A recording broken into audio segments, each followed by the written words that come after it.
Have you ever wondered how the role of housewives has changed throughout history? From the lively homes of ancient Mesopotamia to the polished, consumer-centered households of today, societal norms have deeply influenced their lives, highlighting sharp cultural differences and monumental challenges throughout history. So let me tell you, the housewives in Mesopotamia, Egypt, Greece, or Rome had their lives determined by their cultures, their economies, and, can you imagine, their husband's social standing? In ancient Mesopotamia, a household was an organization or an industry in its own right. There were not only wives and mothers, but also good weavers, bakers, and even traders. A woman of this period was responsible for the procurement of food, supervision of help if one was affluent, and even manufacturing of products to sell in the market. Consider them as the first superwomen because earning the bread meant actually making it. In law, women's rights were connected to their marital status. A married woman was regarded as her husband's property, but she had a lot of power in the household. These women were managing everyday operations with the efficiency of a CEO. Just think about how you would organize an entire household without Google Calendar. And speaking of multitasking, have you ever tried weaving while having toddlers run around and play? I have not done it either, but these women did it every day. Hats off to them. Now, let us go to the world of ancient Egypt, where women had a relatively higher status in society than in any other ancient society. Egyptian housewives could manage households and estates and could engage in religious or even political activities. Thus, while the men were occupied with constructing pyramids, or at least with demanding that pyramids be constructed, women were ensuring the proper functioning of the home. Cleopatra is a perfect example of how women could rise to power. Well, yes, not all women became queens, but the case of Cleopatra proves that Egyptian society did not exclude women's capabilities at all. Of course, not every housewife had a pet snake or a love affair with a Roman general, as the world of soap operas tried to convince people. Many were concerned with matters of child-rearing, cooking, managing households, and doing all these with incredibly great efficiency. But of course, the women of ancient Egypt were not completely deprived of rights. They could own property and even initiate a divorce. Imagine that. You could run an estate and divorce your husband if he forgot your birthday often enough. Modern housewives would have said, that is a victory. In ancient Greece, the position of a housewife greatly depended on the social status of the woman who occupied the position. The female of the rich was confined in the gynaeceum, a section in the house for women. Their main functions were childbearing and rearing, overseeing servants, and spinning and weaving cloth. These women were so stuck at home that you would have thought they came up with the work-from-home policy centuries ago. On the other hand, poorer women did not have the privilege of withdrawing to seclusion. They engaged in wage employment. Some were market women, wet nurses, or midwives. This contrast clearly illustrates the way in which class defined the lives of women in ancient Greece. But here's the kicker. Women were considered too emotional to participate in politics or public life, yet they ran the household finances. Who's emotional now when the budget doesn't add up? The Roman housewives or matrons had similar functions as Greek housewives, but had somewhat more rights in legal matters. They could hold property, write a will, and even inherit an estate. Thus, they were stuck between the four walls of their home, but they did have some leeway when it came to exercising power. Marriage was more of a business in Rome than anything else. People did not marry for love. Both husbands and wives had roles in managing the home and children, and if the couple was wealthy, the running of large properties as well. Roman women were also actively involved in the social network, as they provided dinner parties, which would be compared to modern receptions, where people were offered a few snacks. And while they could not vote or be elected, Roman women could pull the strings from behind the scenes. Thus, while their husbands were out conquering the world, these women were conquering the palace. But what happens when men go off raiding and pillaging? Spoiler alert, it did not matter whether you were a Viking housewife, you were also a fighter. Listen up, because we're setting sail for the Viking Age to find out how women kept the hearth warm and handled a sword as well. When you hear the word Viking, What comes to your mind? Clad in armor and with helmets armed with horns? Fun fact: I just want to note that those helmets did not have horns. But what about the women that were left behind when they went out to raid and to plunder? It may not be what one would expect, but being a Viking housewife was not an easy job either. These were the women of Norse society who worked hard maintaining households and farms and keeping all the home fires burning while their menfolk went off in search of fame or fortune. Therefore, how did it feel to be a Viking housewife? Was it all baking bread and waiting for the long ship to come home? Far from it.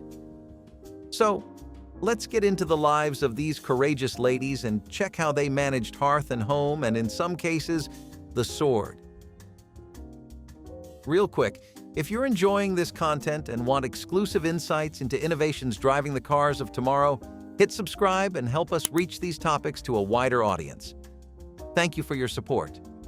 In the event that the male counterparts were out waging war, or let's not pretend, out drinking and carousing in distant places, the women were left behind to run the home front.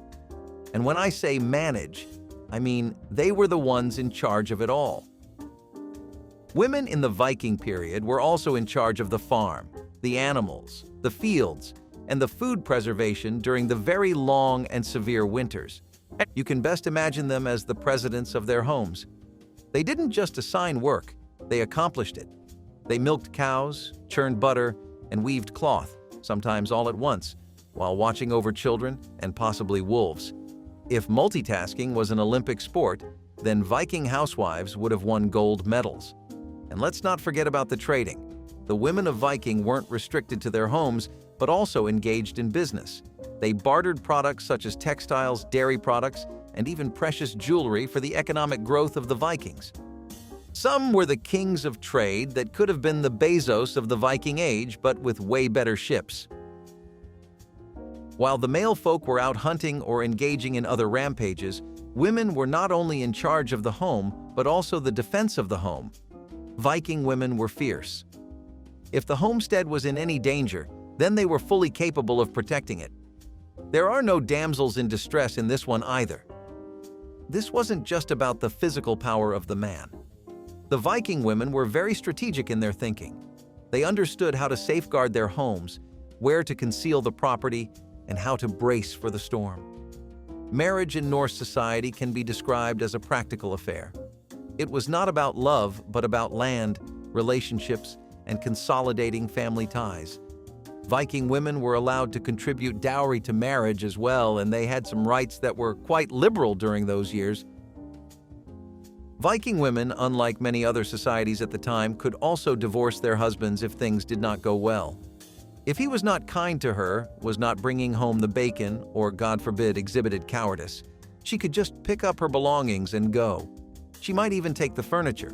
That's what you call a solid prenuptial agreement, huh? Women of the Vikings were not only housewives, but also active participants in the overall Viking economy. They sewed sails for ships, which were used for piracy and commerce. Women's textile work is the foundation for the Viking longships. They also worked on the farm's resources and made sure that the family was well provided with food and other essential goods to sustain and improve their lives. Being a Viking housewife wasn't just about surviving, it was about thriving. But let's be real, you'd probably need a nap after milking cows, weaving a sail, and shooing off a band of marauders. Nap culture clearly wasn't a thing back then. Thus, Viking women were not merely background characters, they were the protagonists of the Viking story. They may not have been directly involved in fighting, although some were. Hi there, Shield Maiden. But they needed to provide for their families and therefore their communities. The Viking Age granted women a rather high degree of freedom and authority for the period, making them crucial in the home and the market. However, when we step from the fjords and move into the cities and growing trade of the early modern period, what do we find? Spoiler alert. We will discover how women became the masters of the house and how trade, including some rather shady early examples such as the drug trade, influenced their position. What is the first thing that you associate with a woman of the early modern period? Maybe a lady in a bonnet holding a basket and planning to spend the day at home? The expectations of housewives at this time were firmly entrenched in the home, but not in the way that most people would consider today. Indeed, the distinction between the domestic and the public spheres became increasingly apparent, and women became the angel in the house, the virtuous woman who managed the home. But what if I told you women were not only domestic goddesses but also very involved in trades related to the house, herbalism, and even the early stages of the drug business? Now it is high time to reveal the narratives of early modern housewives who brewed beer, healed the sick, and even distributed some of the most profitable products of early modernity. So, welcome to the early modern era, and let's find out how women met their idealized and realistic roles, knowing some secrets, of course. It was in the early modern era, or the period between the 16th and 18th centuries, that the domestic and the public spheres became clearly defined. As men began to take on new roles as businessmen and politicians, they entered the public sphere, while women's place became more and more domestic. This division was supported by the emerging concept of the separate spheres, where the home was a protected space and women its protectresses. But what did this really mean for housewives? As the world was changing to capitalist and moving to cities, women were placed in a romanticized position of housewives. Their main function was to build an ideal domestic setting, a warm and safe environment for the husband and children. This created the image of the woman as the angel in the house, which in some way became the standard for femininity, especially in the developed Western European countries. She was a caring, loving, and most importantly, family-oriented woman. It was a part that glorified motherhood and women's duties on the home front. But this was not the complete story. Although housewives were supposed to be the epitome of the home, they were also involved in supporting most of their family's finances, and occasionally something a little extra. Men were out there making business deals while women were managing the home economy. Indeed, the largely medieval European homes required women to bring home goods and services that sustained the home, including food, medicine, and clothing. Let's discuss what herbalism is. Long before doctors wore white coats, it was women who used to treat the sick members of the community. They were the ones nursing sick members of the family, and in many cases, they were the only doctors the villagers knew. Women had a practical knowledge of herbs, tinctures, and remedies that had been inherited from their foremothers. If you had a cough or a sore throat, you didn't go to the doctor, at least not the local physician. You went to your neighbor who was an herbalist. However, herbalism was not only about easing the symptoms of the flu and other diseases as well. As you know, some of the most popular materials at the time, such as opium and tobacco, were indispensable to early capitalism. Women, being important economic contributors in their households, participated in the purchase and selling of these products, or were involved in the distribution of products by other individuals. Usually, when it comes to the early drug trade, we tend to concentrate on the heads of the chain. However, the female population played a significant role in the production and consumption of substances such as opium or tobacco. While opium was more linked to the Orient, tobacco was gradually gaining acceptance in Europe, and women were involved in planting or selling the substance. It must also be noted that women were involved in the manufacture and vending of opium. Where opium poppies were cultivated, women harvested the plants, scraped the opium, and sometimes sold it. This early participation in the trade is but one piece of a larger narrative of how the work that women did off-stage was essential to economic development, sometimes work that was both public and hidden. Thus, while the cult of the angel in the house was ruling the waves in terms of culture, real-life housewives were far from just sweeping and cooking. They were businessmen, doctors, and at times clandestine merchants in the expanding international market. They were not only silent spectators in the home, they were working for their family's well-being and prosperity, even though society wanted them to remain invisible. They say behind every great man is a woman. But in the early modern era, it was more like, behind every great merchant is his wife, who's probably brewing the ale he's about to sell.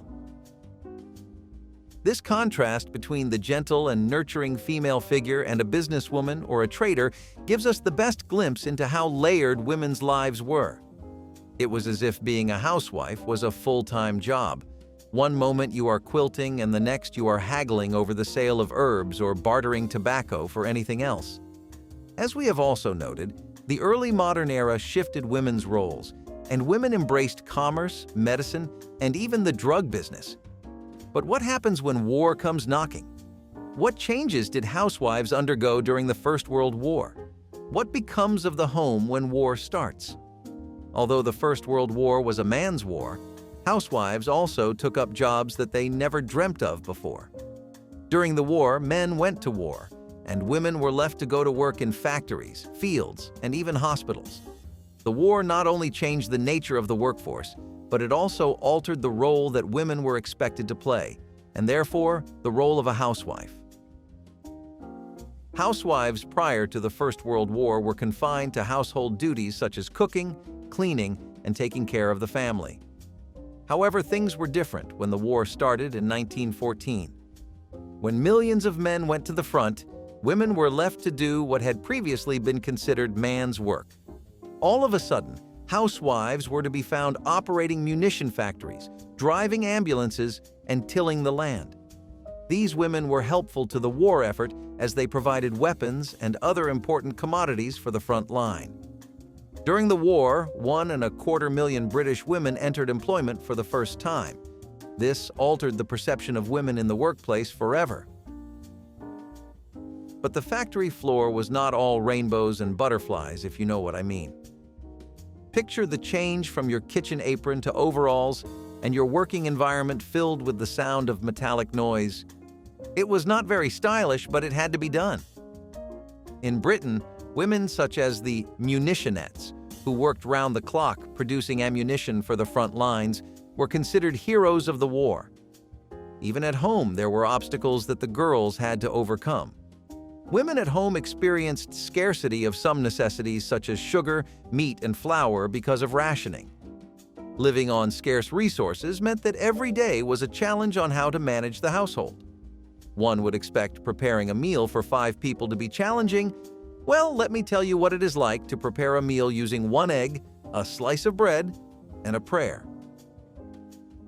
To maintain high morale, housewives had to be creative in the kitchen. Products such as war bread, made from substitute flour, and mock apple pie, which was made from crackers instead of apples, became familiar foods of the war. Women offered recipes and recipes, building a support system during the worst periods. Not only that, but housewives also became responsible for the emotional maintenance of their families and kept them together. As the men went off to fight in other countries and become husbands, brothers, and sons, women were the ones who kept everything together. Letters were written, care packages prepared, and children reassured, all while dealing with their own fears and anxieties about the war. Not all women served only in factories and homes during the war, as some took active participation in the war. Most housewives came forward to become nurses and became members of the Red Cross to attend to the injured soldiers.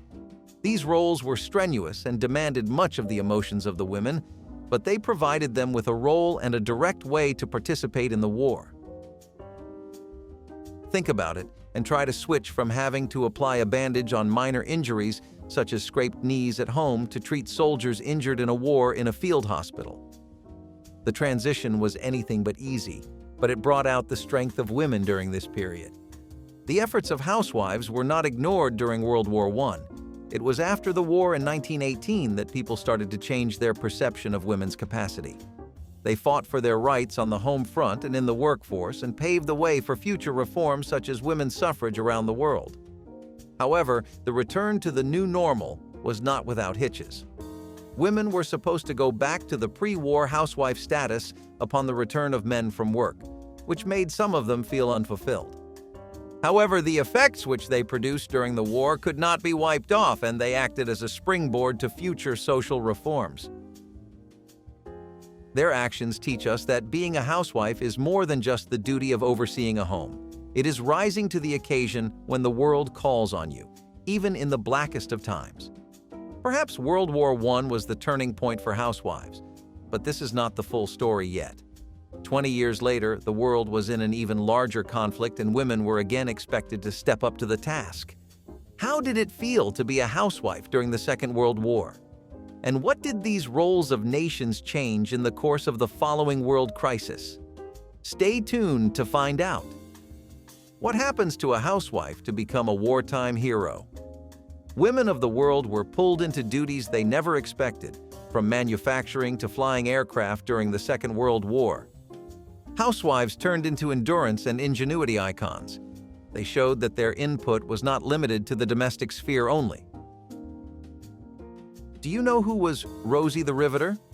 She was not only a symbol of how housewives changed their lives when the world was already changing, but also a symbol.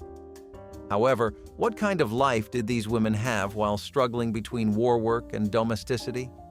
It is time to take a closer look at the incredible stories of housewives during World War II. With men sent off to fight, housewives across the Allied nations faced an unprecedented demand. Cross the threshold into male spaces to maintain the war going on. Women went to work in munition factories, in shipbuilding, and even as ferry pilots. Thus, the image of a sexualized yet strong and capable woman, Rosie the Riveter, came to represent this new social reality of women, housewives who were now workers in factories. In addition to this, they had to manage their homes under very stringent wartime measures. People had to live with rations, and shortages became prevalent to such essentials as butter and nylon stockings. Many women changed their lifestyles and adapted their cooking techniques, and they had to create things like victory cakes, which did not contain eggs or butter. Here's a fun and slightly horrifying fact. Powdered eggs were used in many households. It is actually quite shocking to consider that one can start the day with box eggs rather than scrambled eggs. Bon appetit. However, rationing was not only in foodstuffs. Food was rationed and so was clothing, and due to this, there was a popular campaign known as Make Do and Mend. Women who used to sit at home became tailors and started mending their old clothes to make them last longer. In addition to the new duties, housewives had to bear the burden of morale as well as perform it. During the war, many men went to fight in foreign lands, which means wives and mothers were the ones holding families together. People wrote letters, sent packages, and tried to comfort children. They also dealt with their own fears of the war. In some ways, housewives were the unheralded morale boosters of the war, even when the news was bad. After all, who else could make a blackout drill look like the most fun family experience ever?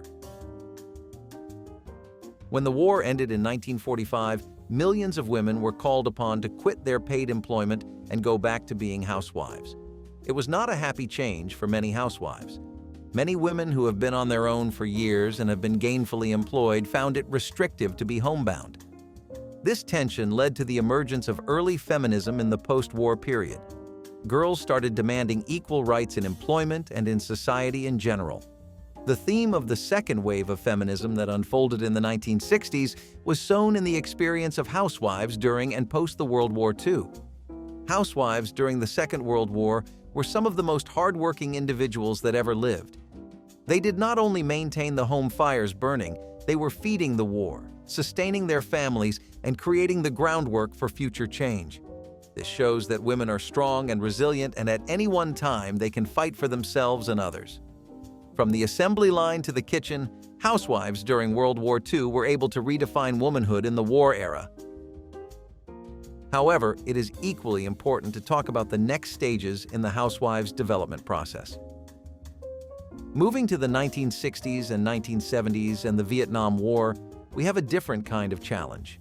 In what way did the times of protest, the hippie movement, and social unrest alter the position of a housewife?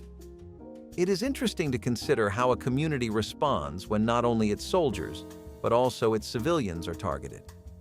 The Vietnam War and the changes which took place during the late 60s and early 70s in particular affected the lives of housewives.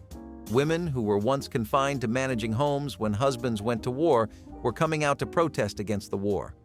But in what way did the instability of this period transform the notion of a housewife? The 9 dramatic stories recounted in this book focus on women and their experiences of war, activism, and shifting gender dynamics. To most housewives, the Vietnam War meant taking up all family responsibilities as their husbands went to war. These women undertook themselves as managers of households, and many of them had little assistance with duties such as cooking or the upbringing of children. Picture this. You're raising 3 kids, driving to PTA meetings, paying the bills, repairing a leaky sink, and hoping your spouse will return from the war alive. It's a bit like being in your own movie of the human survival kind, only there are no scene breaks. Some of the liberal housewives joined the war protests against their conventional roles in society. Some confined themselves to domesticity, while others protested, did teach-ins, and/or even organized anti-war campaigns. To these housewives, therefore, the kitchen table turned into a political platform. While the children were busy with their sandwiches and homework, they were also busy planning the rallies and writing to the Congress. There is one particular picture associated with the time when women used pots and pans to strike, literally to make noise for peace. Who would have thought that the frying pan could be such an emblem of the rebellion? The late 1960s and early 1970s also saw the beginning of women's liberation movement. Women lost their jobs, and housewives started to challenge the patriarchal model that activists fought for the equal rights of women in workplaces and at home.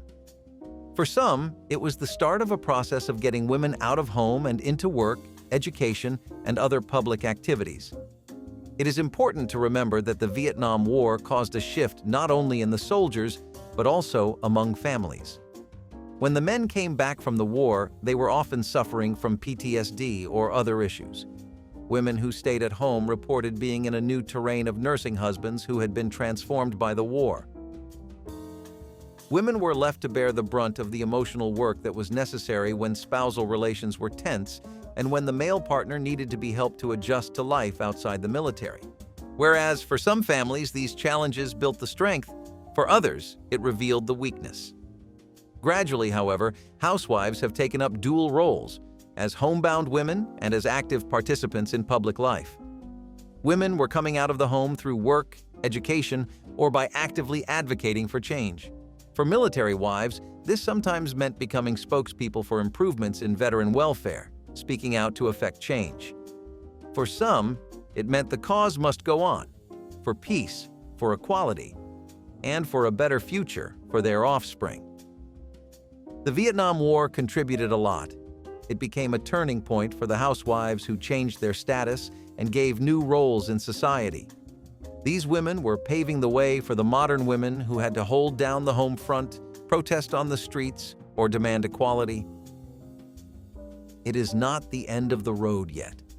Entering the late 20th and 21st century, the digital revolution will give a new perspective on housewives.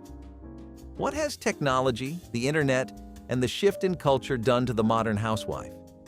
For many of them, the war was a continuation of hope to fight for peace, for equality, for a better life in the following generation. What happens when a housewife replaces an apron with a laptop?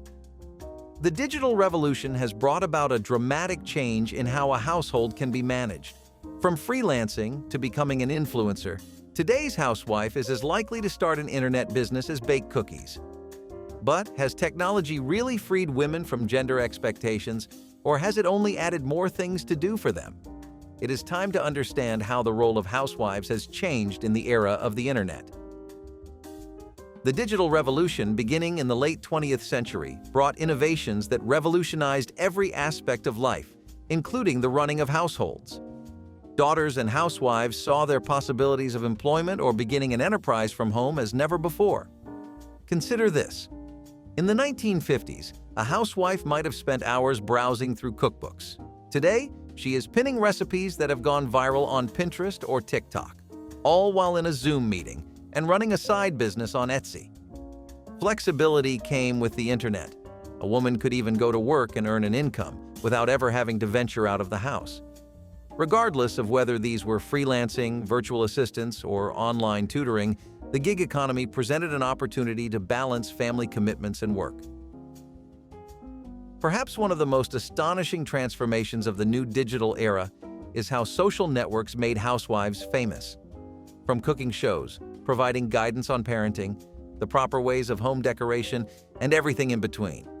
Women were able to receive millions of followers and subscribers on Instagram, YouTube, and TikTok. Who requires a resume when you are an overnight internet celebrity with 100,000 followers and a video of making sourdough bread? These modern-day homemakers have made their ordinary lives into business ventures, getting sponsorships and partnerships like any usual job. Net use among many housewives has enabled them to pursue education and gain other knowledge.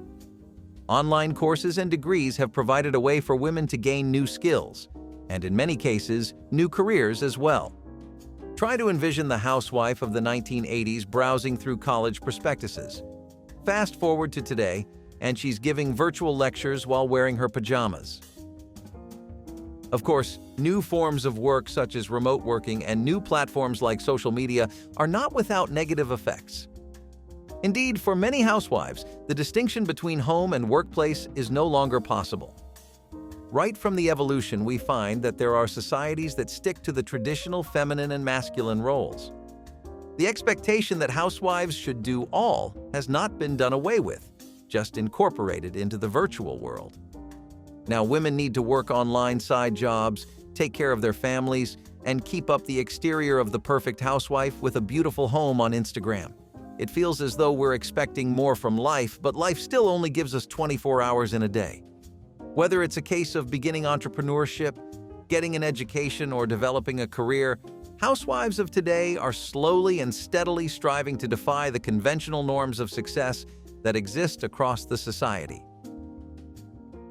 If you enjoyed this video, make sure to like, subscribe, and comment down below which of these housewife roles shocked you the most.